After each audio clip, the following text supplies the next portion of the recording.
am June Whitlow, 32 years old. I once believed that if I stayed quiet, useful, and never in the way, there would always be a place for me in the family. But then one day I saw my name erased from the seating chart, replaced by someone who wasn't even blood. Mom only said, "Don't make things complicated. No one wants to feel uncomfortable." And I understood silence can't hold a place when they've already decided you shouldn't exist in it. I used to think erasure would feel sharp, like a snap or a tear, but it was quieter than that. More like someone slowly sliding your name off a list and brushing away the dust it left behind. The message came while I was nursing Hope in the half-light of the nursery. My phone buzzed once face down on the dresser. I ignored it until the feeding was over, until her breath slowed against my shoulder. Only when I tucked the blanket back over her feet did I reach for the screen. Cháu không đến buổi họp gia đình cuối tuần à? Amanda bao cháu bạn. Aunt Susan's text, short and casual. No greeting, no emoji. I stared at it longer than necessary. There hadn't been a family gathering planned, at least not that I knew of. I scrolled through the family group chat. Nothing. Just forwarded articles from my father and a Thanksgiving side dish meme from my cousin Anna. No invite, no, "Hey, can you bring the sweet potatoes again?" I typed Amanda's name into my inbox. The most recent message was a subject line that read, "Final seating, Thanksgiving 2023, for print." It had been sent 3 days ago from her personal Gmail CC'd to everyone except me.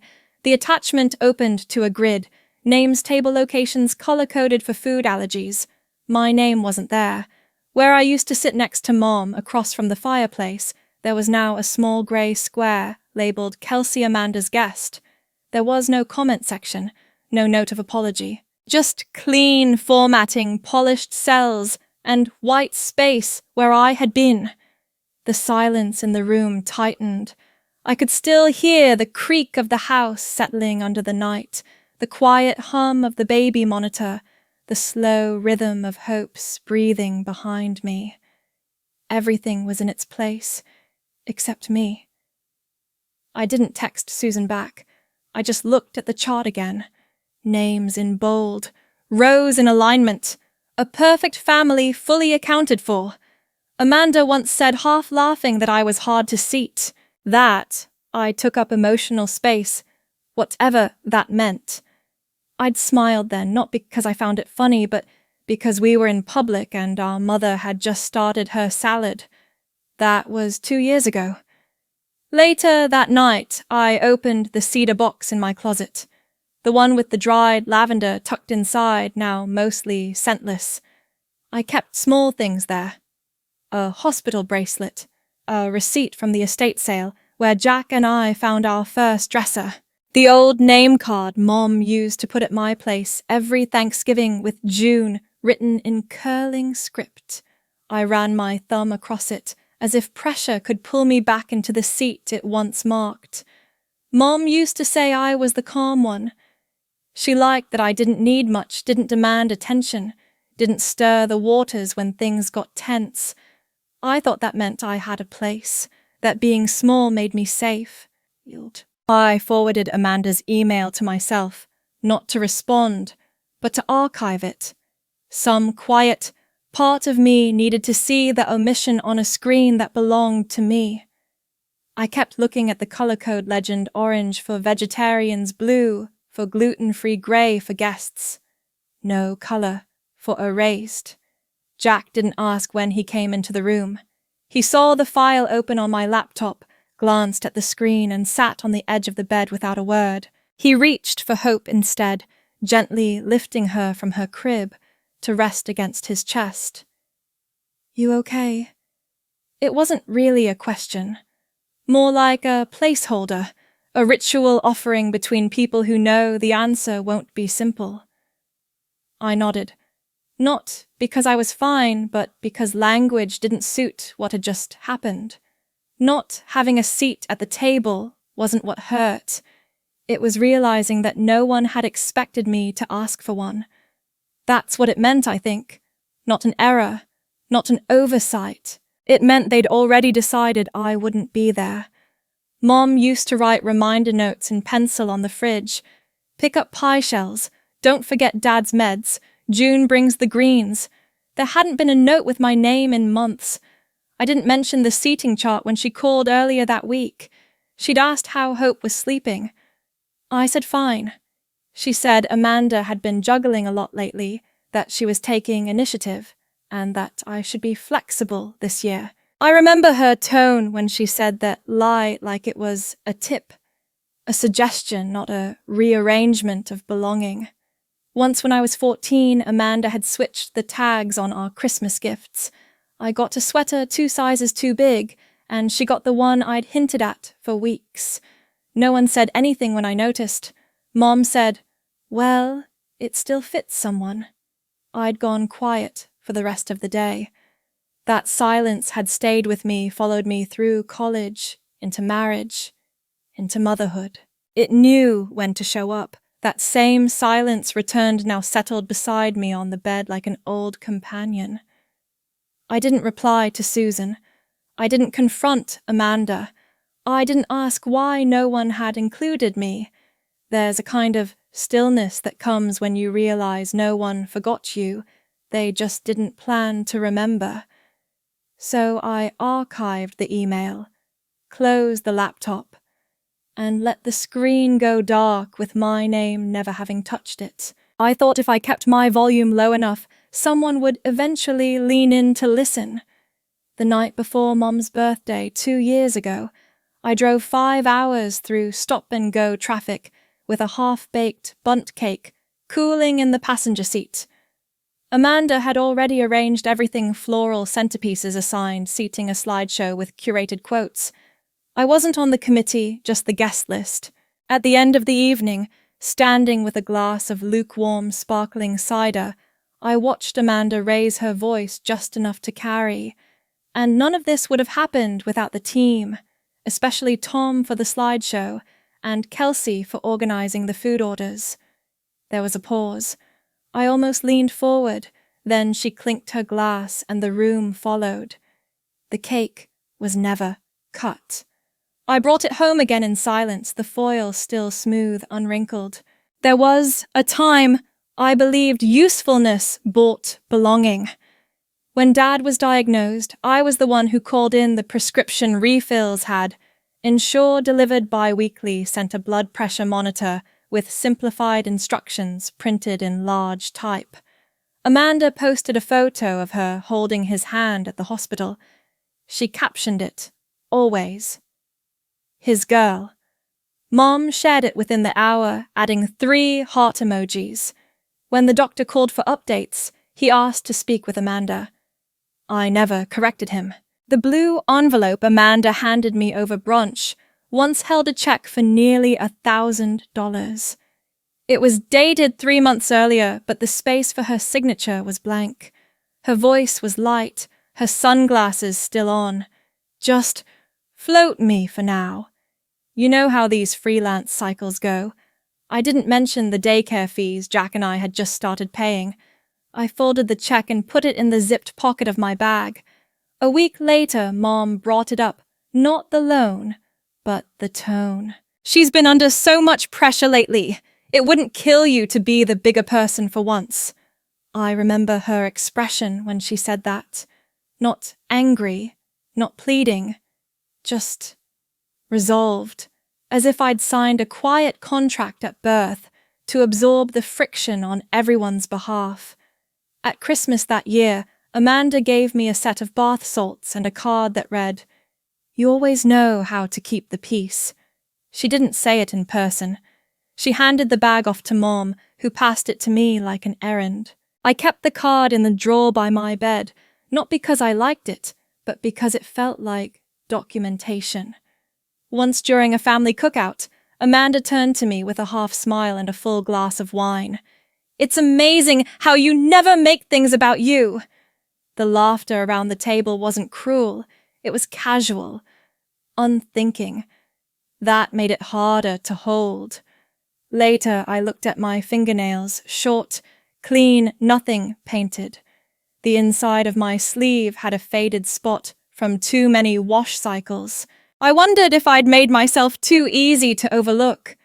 Jack asked once back when we were still dating whether I liked being the quiet one in the family. I told him it wasn't about liking. It was about keeping everything from spilling over. It felt like if I stayed still, things might balance themselves. He didn't push. He just said, "Still isn't the same as small."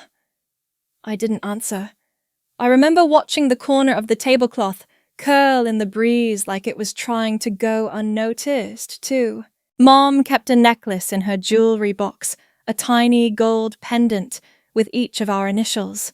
It was a Mother's Day gift Amanda had made in college. Mine was always a little off-center. When she wore it, the J tilted sideways, like it had been squeezed in last minute. Once, when I pointed it out, she just adjusted the clasp and said, "Nothing's perfect, sweetie. You know that."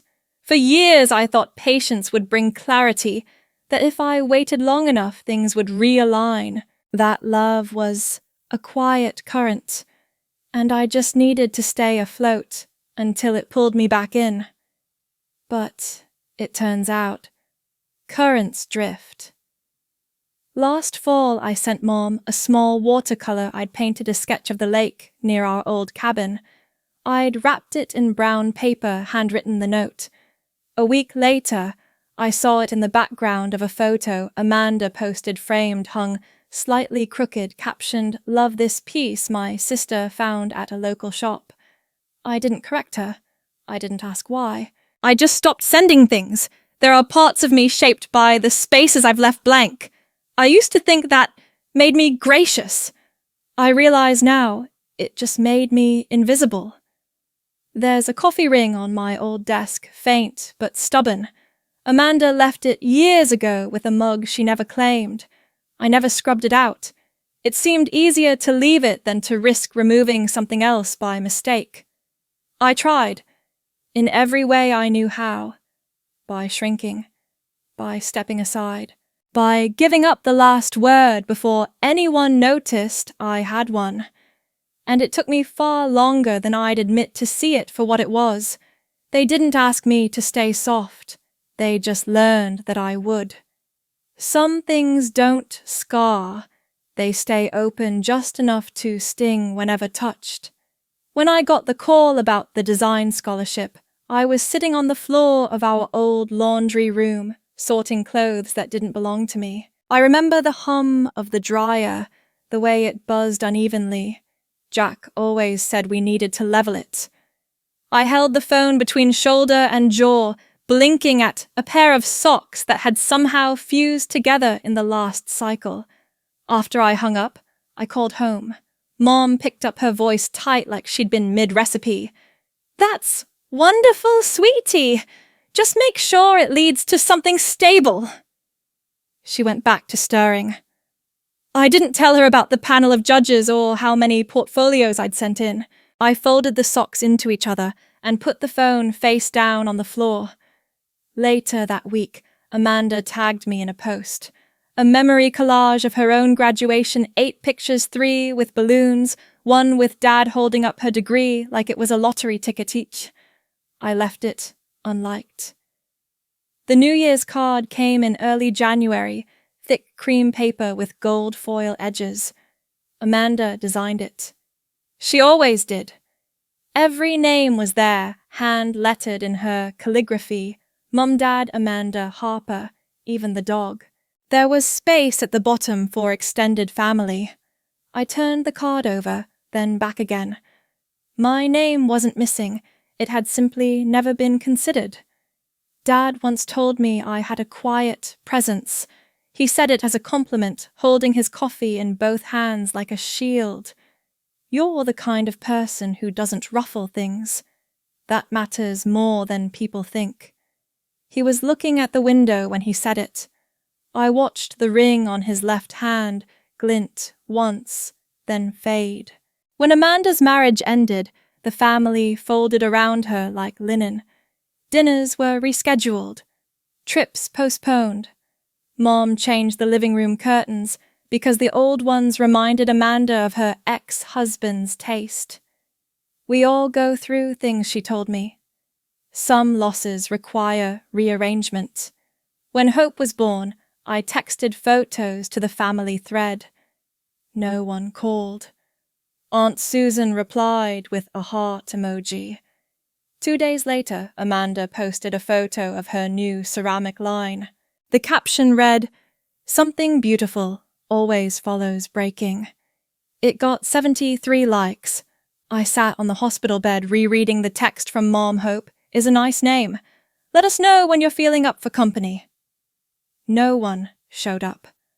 I learned to accept the sound of doors that didn't open. In the living room of the house I grew up in, there's a gallery wall, 12 frames all equal in size. One of them used to hold a photo of the family trip to Cannon Beach. I'm in the far corner holding a water bottle, not looking at the camera. That version was quietly replaced last fall. Amanda sent me a picture of the new arrangement. Finally cleaned up the wall. Looks cleaner now. She didn't mention which photo she removed. There's an old cardigan in my closet, faded blue with a snag on the left sleeve. Mom knitted it when I left for college. She never made one for Amanda. I wore it once to a holiday dinner years later. Amanda lifted her wine glass, narrowed her eyes. Didn't think that thing still existed. I folded it across the back of my chair and didn't put it on again that night. Some remarks don't echo. They just land. When Dad got pneumonia, Amanda brought chicken soup in mason jars and posted a slideshow of old photos. I sent a pulse oximeter and 2 weeks' worth of groceries through a delivery service. When he recovered, he left me a voicemail. "Your sister really came through. She's good in crisis." The message ended with static. At my wedding, Amanda gave a toast. "My little sister always knew how to blend in." There was laughter. I smiled into my champagne. Later that night, Jack tucked my veil into the suitcase without asking. He didn't say anything about the speech. Neither did I. I once bought a wooden frame with space for 3 pictures. I thought it would be nice to give Mom a memory set, my graduation, our wedding, Hope's first ultrasound. I printed the photos, trimmed the edges, wiped the glass clean. When I handed it to her that Sunday, she turned it over in her hands. 3 is tricky, you know. Maybe we wait until you have more children, then balance it out. She placed it on the hall table next to a dried bouquet Amanda made from leftover centerpieces. It stayed there for 2 weeks, then disappeared. I never saw it again. I don't have sharp memories of confrontation.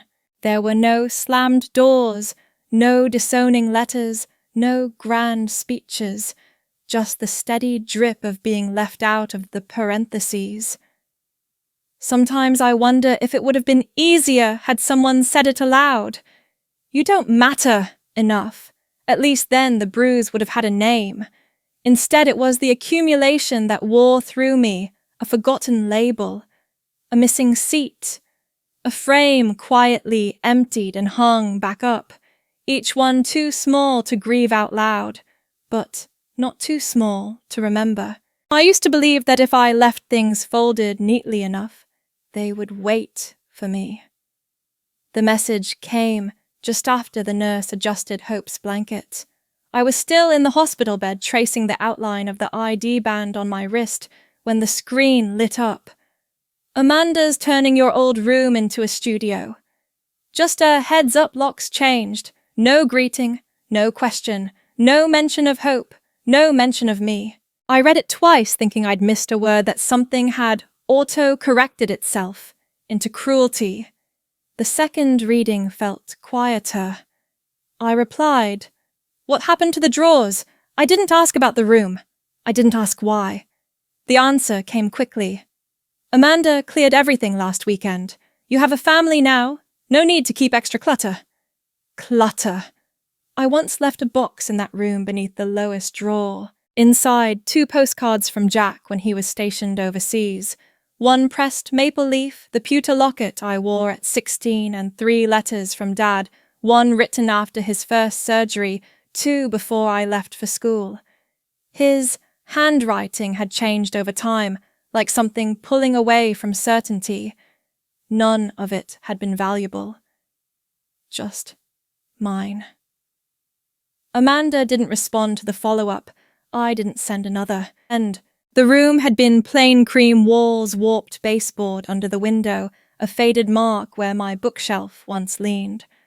I hadn't decorated much, just a corkboard, some photos, a scarf Mom knitted the year I almost didn't come home for Thanksgiving. I'd left them there not because I didn't care, but because I thought they were safe, like storing memories in a bank that carried your last name. The last time Jack and I stayed there, it was summer. He couldn't sleep through fireworks anymore, so I'd pressed a pillow along the bottom of the door to muffle the echo from the neighborhood. We lay side by side in twin beds, not speaking, just breathing in sync. In the morning, Mom had brought toast and closed the door without knocking. She once called that room the softest part of the house. Now it was a studio. Amanda's studio. Acrylic paints, filtered light, a place where she could, as Mom later phrased it, finally breathe again. I asked if anyone had gone through the nightstand. There had been a note tucked under the liner one I wrote at 17, addressed to no one about leaving without leaving. I didn't expect them to have kept it. I just wanted to know if it had been read. Mom replied, "If there was something important, you should have taken it." That night, the baby monitor blinked on and off.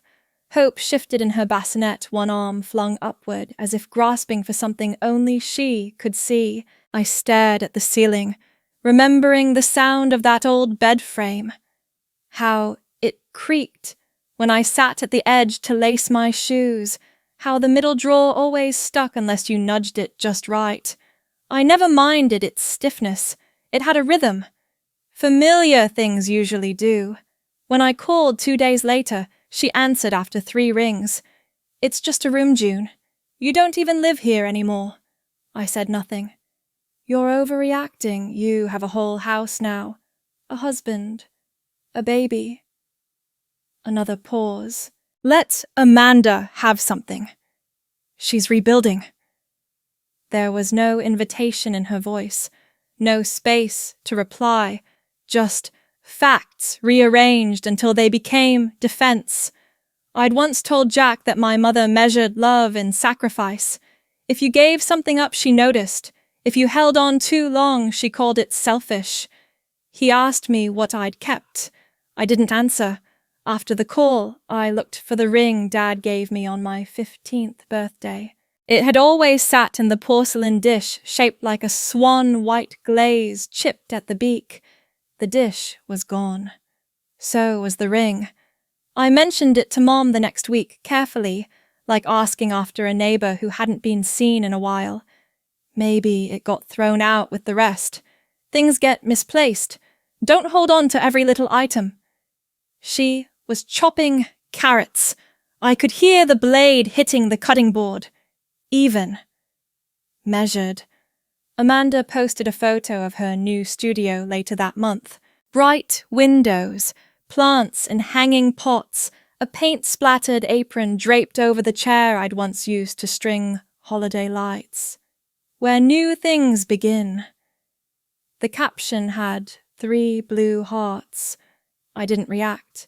I didn't comment. I didn't save the photo. Jack offered to call them once, just to clarify. I shook my head. There was nothing left to clarify. A door had been opened without me, and closed the same way. I thought about the carpet in that room, beige, flattened in a trail from the door to the bed. The last time I stood on it barefoot, hope was still only an idea, small and uncertain. Now she was here, real, solid, breathing against my chest each night like proof. I didn't need the room back. I only needed to remember that once it had been mine, and no one had asked before they erased it. Some exits don't come with doors, just a slow fading of outlines until no one notices you're gone. I started with the box in the nursery closet, the one with frayed corners and a line of faded tape from last winter. It used to hold extra burp cloths, but Hope had outgrown those. Now it became a container for all the things I no longer needed to keep inside the house. The first thing I put in was a folded Christmas ornament tag to June and Amanda, for the tree that holds us together. The ink had bled slightly from a spill that year, cranberry juice maybe. I wrapped the tag in tissue paper even though it didn't need protecting. There had been a time I thought keeping these pieces meant something, that if I gathered enough proof I could anchor myself into the family like a thumbtack on a map no one was using. I found the old placemat Mom had sewn when I was 7. It had my name stitched in uneven blue thread. The fabric smelled faintly of cedar. I placed it flat at the bottom of the box, as if giving it a place to rest. I didn't tell Jack what I was doing. Not because I was hiding, but because some decisions don't require consensus. They simply arrive like mail with no return address and sit on the counter until you open them. I opened the kitchen drawer and took out the spare keys, one to the house I grew up in, one to Amanda's back gate, and one I couldn't remember ever using. I held them in my hand for a long time, the cold pressing faint half moons into my palm. Then I placed them in a small envelope, sealed it, and slipped it between the folds of a blanket I'd been meaning to return. The family chat was still muted on my phone. I opened it once out of habit. Amanda had posted a photo of a new painting, abstract swirls in coral and slate. Below it, Mom commented, "You've always had such vision." I scrolled up. 14 unread messages, none directed at me. I clicked Leave Group and didn't look back. When I walked through the hallway, I noticed the photograph of Amanda's college ceremony, still hung where my wedding photo used to be. Mom must have rearranged them.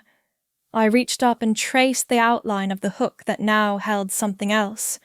In my own home, I gathered the remaining objects with care, not out of sentimentality, more out of reverence for the version of me that once hoped they meant something. The pressed flower Dad gave me after my first solo art exhibit, still between pages of a phone book. The swan-shaped dish Amanda gifted me after I helped with her bridal shower, even though she never said thank you. There was also the thank you card from Harper, one of the few times someone younger in the family had seen me clearly. She'd written, "You make people feel okay just by being there." I kept that one, not because I needed the praise, but because it sounded like truth even if small. Hope was asleep. Her fingers curled into soft fists the way she did when she was dreaming. I sat beside her crib holding the swan dish. The glaze was chipped at the tail. I ran my thumb over the crack and placed it gently in the box. I once believed that if I absorbed enough, someone would eventually ask what I needed. That never happened. I removed the guest permissions from our smart lock. Mom had used it to drop off groceries once, without calling, without knocking. Jack called it helpful. I called it surveillance disguised as care. I tapped her name and hit remove access. The phone screen blinked once. Then it was done. Amanda once said, "You always make things easier by not needing anything." She meant it as a compliment. I nodded at the time. Now I see it was more of a license. At the back of my closet, I found the hoodie Jack wore when we moved in together. It had my name written inside the collar in faded ink, just in case he misplaced it. He never did. I wore it that evening while packing the last envelope. It smelled faintly of eucalyptus and dryer sheets. I typed out a short note on a plain card, returning what no longer belongs to me. I'm not angry. Just done. I didn't include a name. I figured they'd recognize the handwriting or they wouldn't. Either way, I'd said enough. I placed the envelope inside the box and sealed it with brown packing tape. Not too tight, not dramatic, just firm, clean. On my way out, I passed the nursery again. There was a soft hum coming up from the white noise machine. Hope turned slightly, a crease forming between her brows.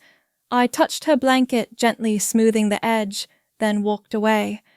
The drive was quiet, no radio, no calls. The porch light at my parents' house was still set on a timer, 7:30 p.m. sharp like always. I placed the box at the foot of the stairs, just to the left of the flower pot Amanda painted last spring. I didn't ring the bell. Inside my coat pocket was the Sisters Forever ornament. I unwrapped it slowly and set it gently on the welcome mat. The wind nudged it once, but it stayed upright. I drove home without checking my phone. The next morning, I cleaned out the family photos from the living room shelf. Not because they made me feel anything, but because they no longer served a story I belonged to. I wrapped them in newspaper and labeled the box seasonal items. Mom once said, "Not everything needs to be spoken to, be understood." I think she meant silence as grace. I used to agree. Now I think silence can also be a boundary, a shape drawn with absence instead of voice. Amanda sent a message the next day. Not to me. A status update on her story, a photo of the new studio wall, now with a quote painted across it. Let go to grow. It had 3 clapping emojis and 2 replies. I didn't open it fully, just swiped left and kept scrolling. Jack asked if I wanted to visit for Easter. They might not say anything, he added. Just pretend nothing happened. I folded the dish towel I was holding, set it on the counter, and reached for another without replying. Pretending nothing happened was their specialty, but I'd stopped borrowing that strategy.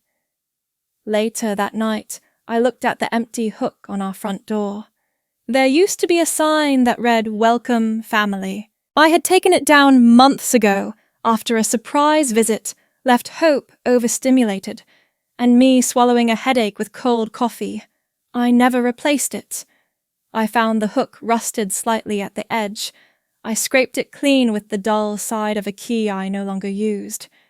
Then I left it bare. Sometimes walking away doesn't look like a slammed door or a final speech.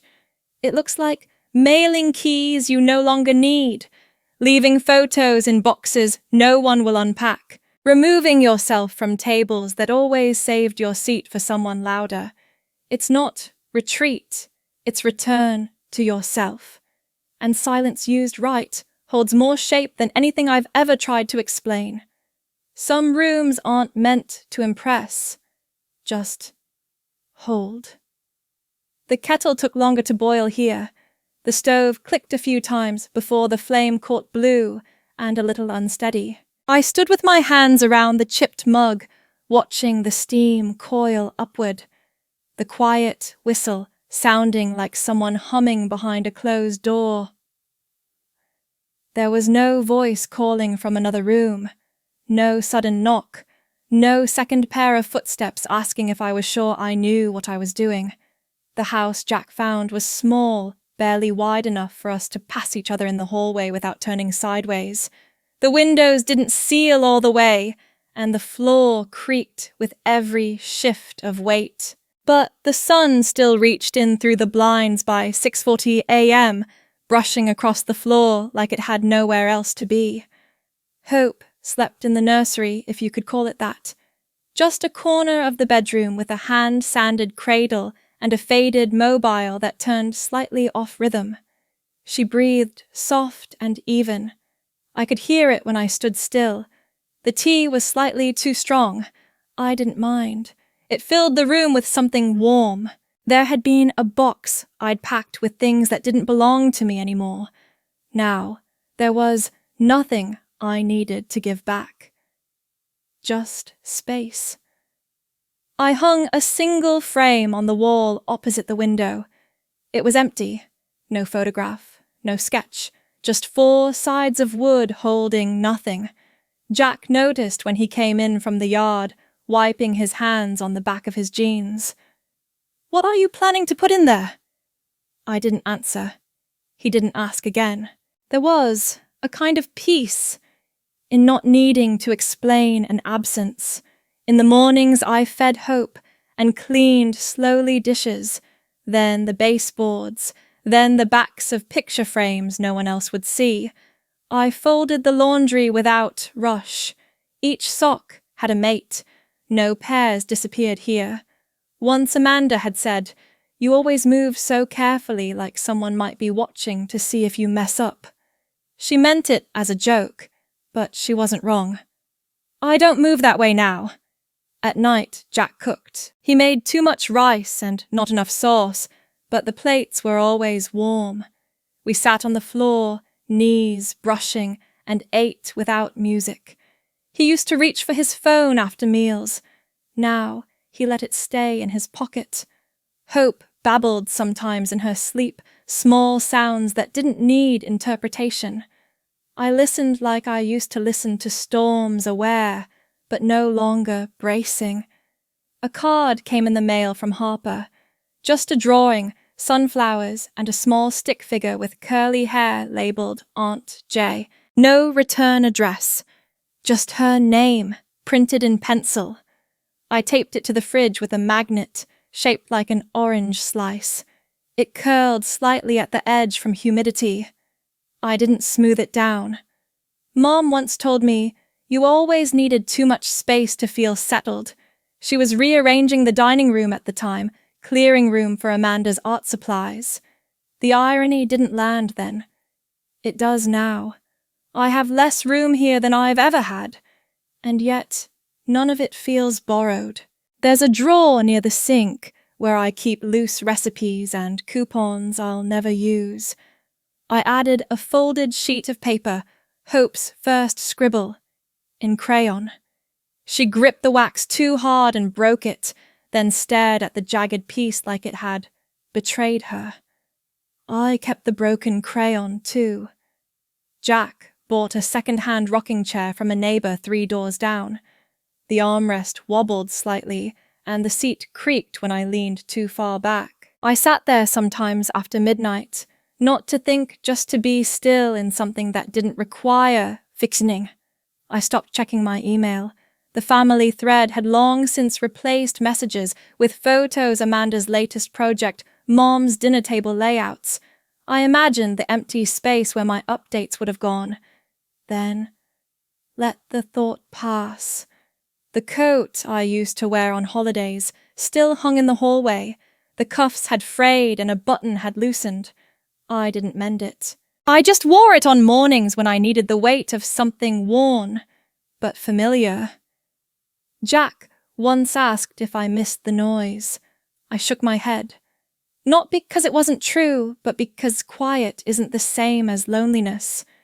It's something else, a shape I could walk through without flinching.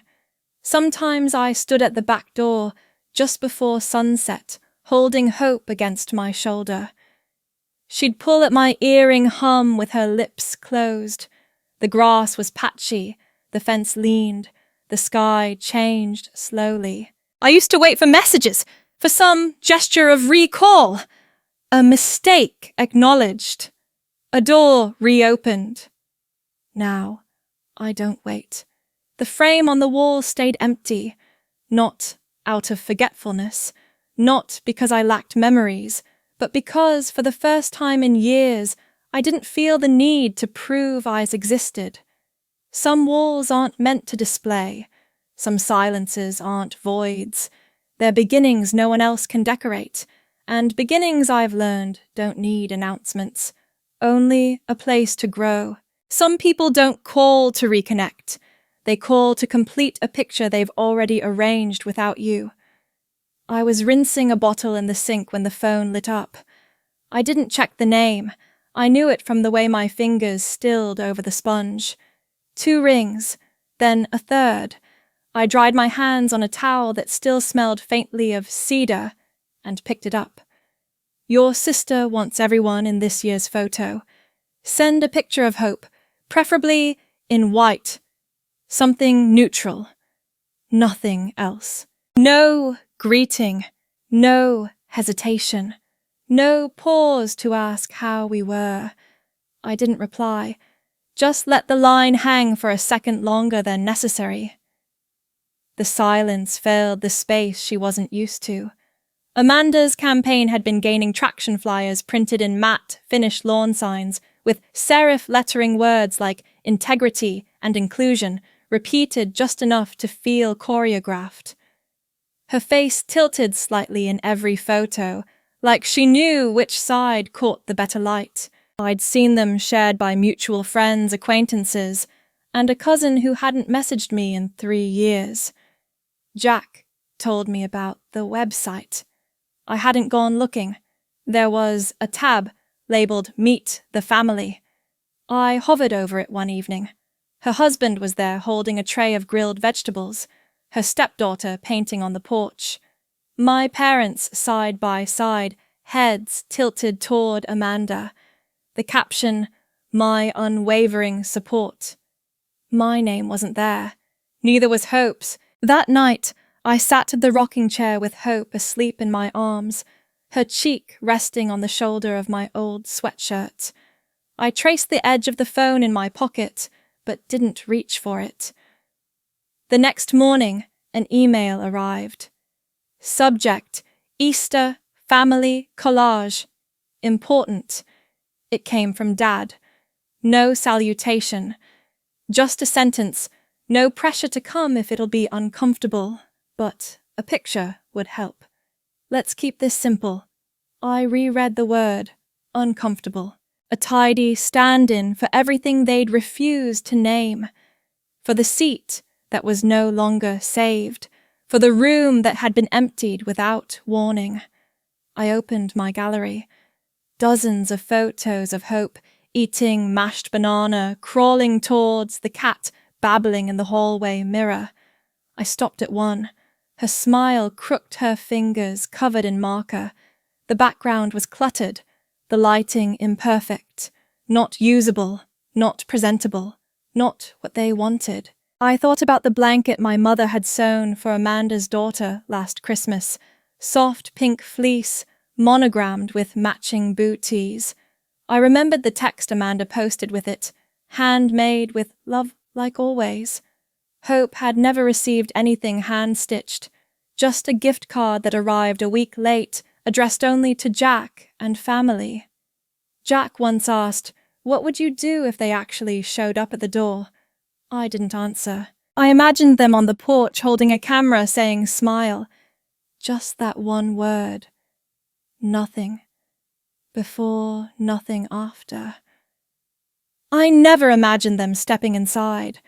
There had been a photo in Mom's hallway, a candid from my wedding taken during the reception. I wore green silk, laughing with my hair half undone. Amanda had insisted on standing next to me. At the time, I thought it was affection. Now, I knew it was framing.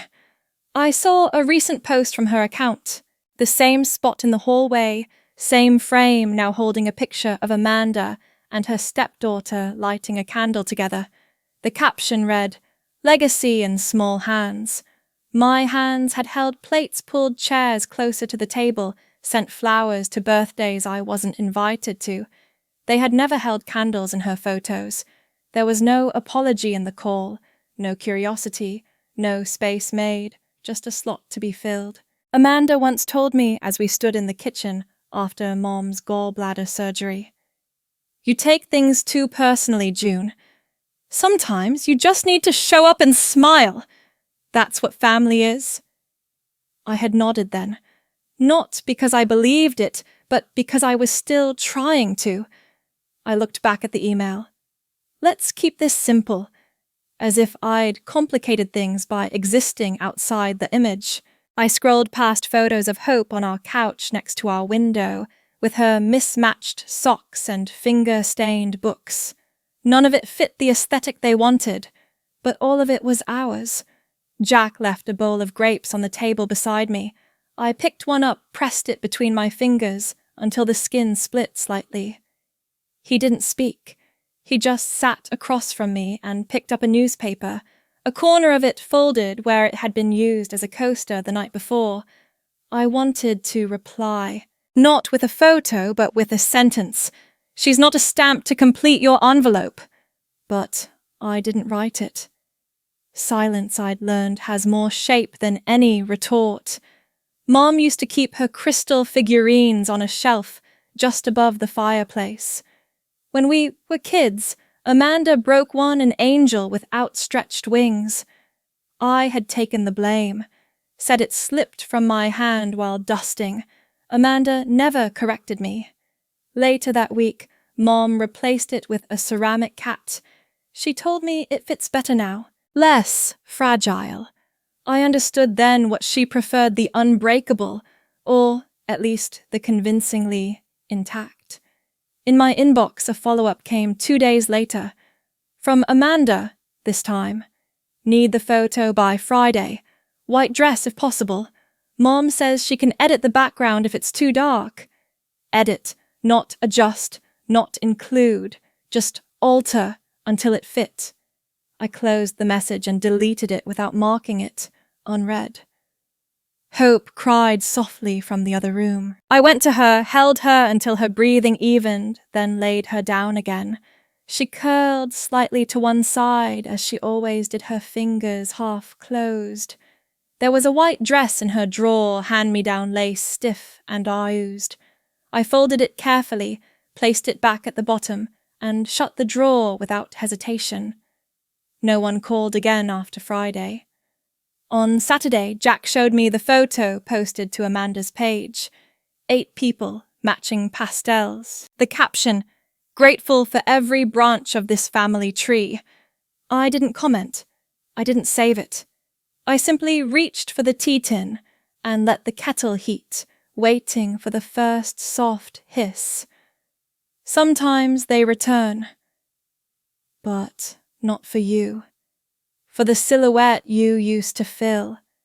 And sometimes not replying isn't absence. It's clarity. And that is enough. Growth doesn't arrive with fireworks. Sometimes it just means your hands stop shaking when you type your own rates. I adjusted the light on my desk until it fell just right on the sketchpad. The paper had a soft grain that caught pencil lines cleanly, a gift from a neighbor who once worked in publishing. She said she didn't need it anymore. I thanked her and didn't say I'd kept it sealed until now. The first design I sent out was for a woman named Carla, a single mother. She lived 3 houses down in a yellow duplex with a leaning mailbox and twin boys who shouted facts about dinosaurs. She needed help reorganizing a kitchen that doubled as a craft station, a homework desk, and a dinner table. I offered a plan with shelving and fold-out drawers. She offered payment in cash and half a blueberry pie. I drafted a contract anyway. 1 page, nothing fancy. I included a cancellation clause. I reread it 4 times before sending it. The font I chose was simple but deliberate. Jack noticed. "You always used to say, 'Whatever works for them.'" I didn't answer. I just placed the printed page next to the cactus on my desk, the one with the pale bloom near the base. It had started growing sideways, reaching toward the window. Mom once told me while pinching dead leaves from a bouquet Amanda brought home, cacti don't make good houseplants. They look alive long after they've stopped trying. She never kept one more than a month. Mine had been here 6. In the evenings I watched recorded tutorials, design software, layout, optimization, client management. I took notes in a spiral notebook I'd had since college. The cover was soft now, edges curled from heat and use. Inside I found a quote I'd written in faded ink. "Be useful but not invisible." I didn't remember writing it, but I knew exactly when I had believed it. Hope sat beside me sometimes, babbling at her stuffed giraffe or pulling at my shoelaces. She had started crawling in reverse, backing herself under chairs and laughing when she couldn't figure out how to get out. Amanda sent a message 2 weeks after Easter. Thinking of grabbing coffee soon. Let me know if you're up for it. No pressure. No pressure. The phrase dangled like a key already turning the lock. I typed 3 replies before settling on one. Thanks. I'm keeping things focused on hope and work right now. Wishing you well. She didn't respond. The kitchen clock ticked behind me. I let the silence stretch. I didn't owe anything to fill it. There were days I still paused before responding to emails, half expecting to be questioned, second-guessed. But no one did. Carla referred me to a friend. That friend paid in full before the deadline and asked for custom shelving. I charged what the work was worth. I built a bookshelf from leftover pine slats Jack found at a construction site, sanded it smooth, added dowels, didn't wait for someone else to hold the board while I drilled. When it was done, I lined it with only the books I wanted to keep. A few novels, a manual on minimalist design, Hope's favorite picture book with the elephant that wears shoes. Amanda used to call my old style a bit too dorm room. Dad once said, "It's fine, but not really practical, is it?" Mom looked at one of my mock-ups and said, "Well, you've always been good at arranging things." This time, no one commented. I didn't send pictures. I just placed the cactus on the top shelf. A new client requested a phone consultation. I scheduled it between Hope's nap and my spreadsheet time. The woman on the other end introduced herself briskly and asked, "Do you offer guarantees in writing?" I answered calmly, "I do." I also set boundaries for scope and revisions. We can start with a 2-week review. There was a pause, then, "That's reasonable." I didn't explain myself further. I didn't apologize for sounding prepared. The mug I used most often now had a small chip at the rim. I drank from it anyway. It reminded me that broken edges don't mean something can't be used, or loved, or trusted to hold warmth. Amanda once joked at Christmas, June has always been sensitive about cracks in things. She thinks everything can be glued back together. Mom laughed softly. That's just her way. They didn't know I'd stopped trying to glue anything. The frame above my desk still held the blank canvas. I hadn't added a photo. But I had tape to post it to the edge measured, not owed. Not a mantra, just a reminder. Hope woke from her nap with a soft cry that didn't rise into panic. I picked her up, held her close, whispered the alphabet like a song. Her hands wrapped around my index finger, sticky with remnants of banana. I didn't check my phone that day. Didn't wonder if Amanda had followed up.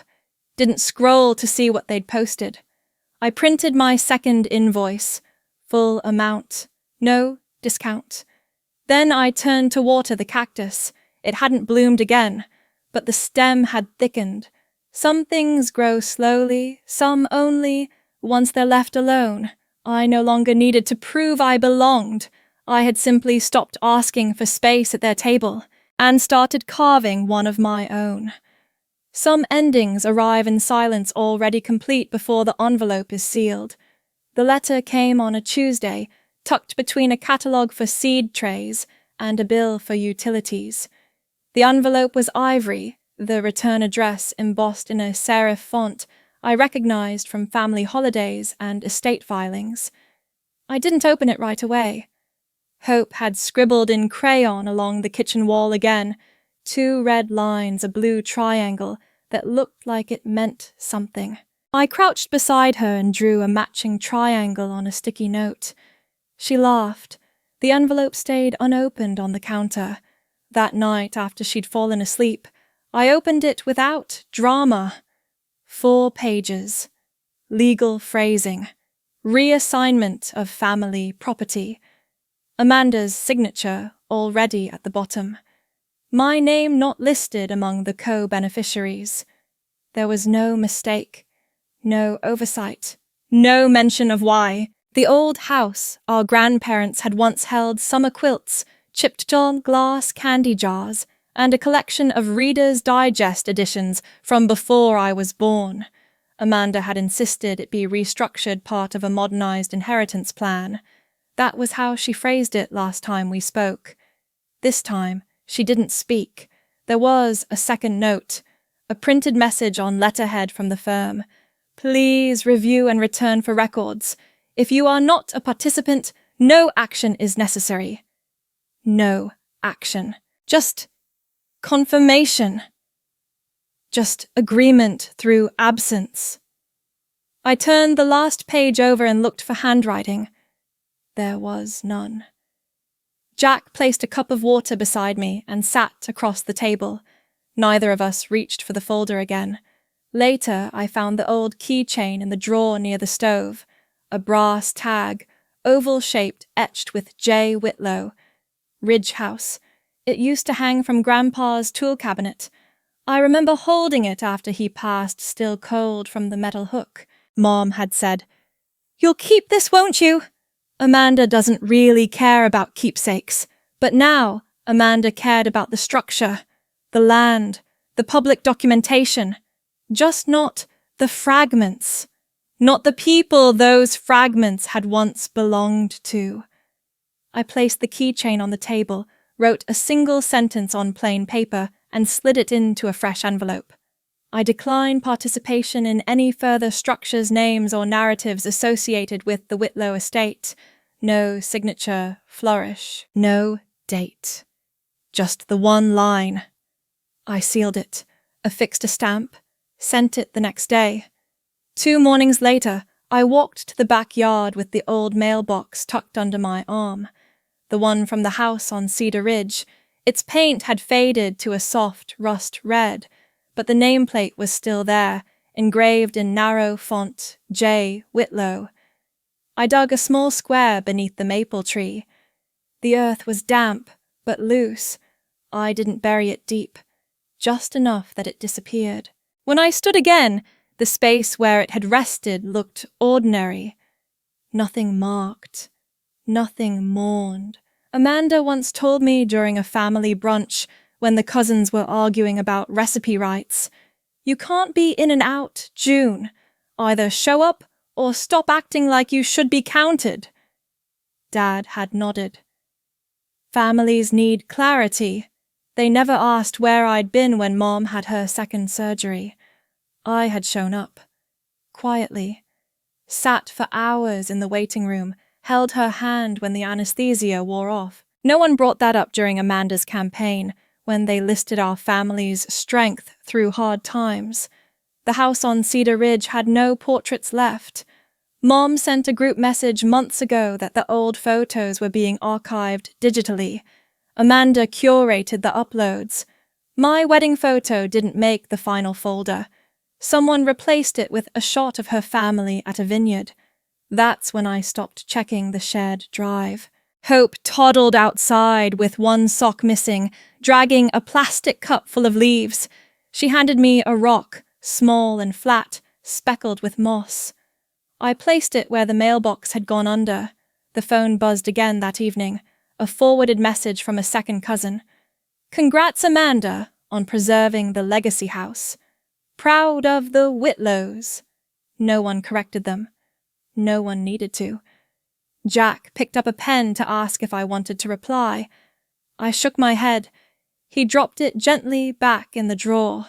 Mom once whispered to me years ago, after one of Amanda's firmest speeches at the dinner table, "You've always been too quiet to fight for your place." She didn't know I'd stopped needing one. The new shelf I built last week sat in the hallway.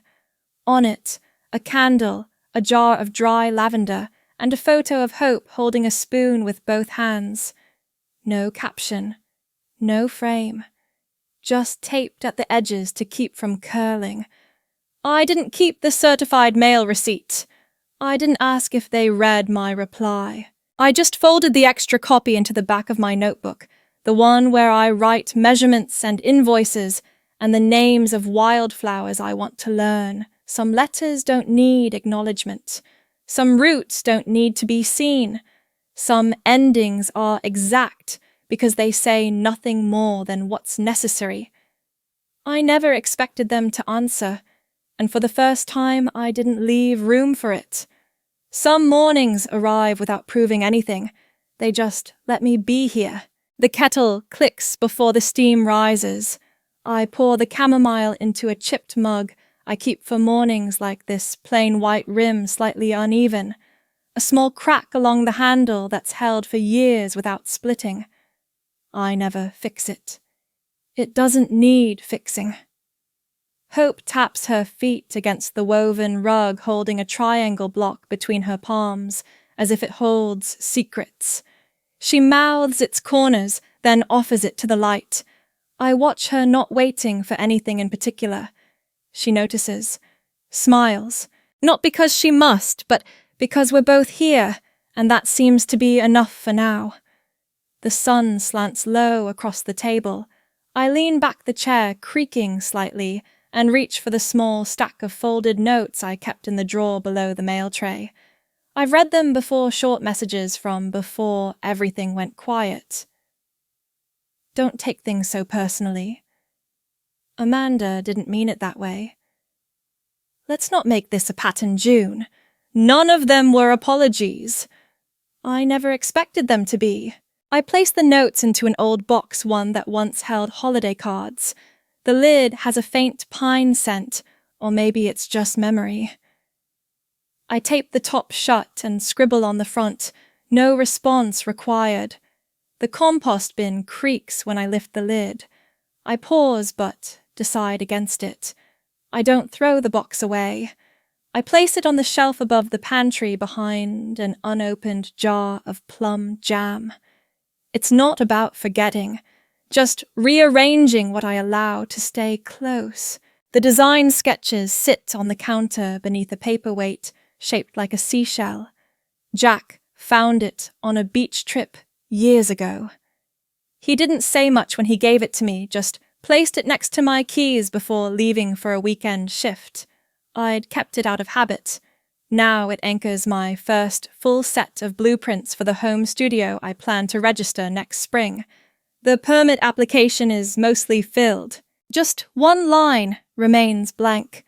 Business name if applicable, and I haven't decided if I want to name it after myself. Naming is a kind of declaration. Sometimes silence is stronger. The window I repainted last week has dried smooth, the grey soft as linen.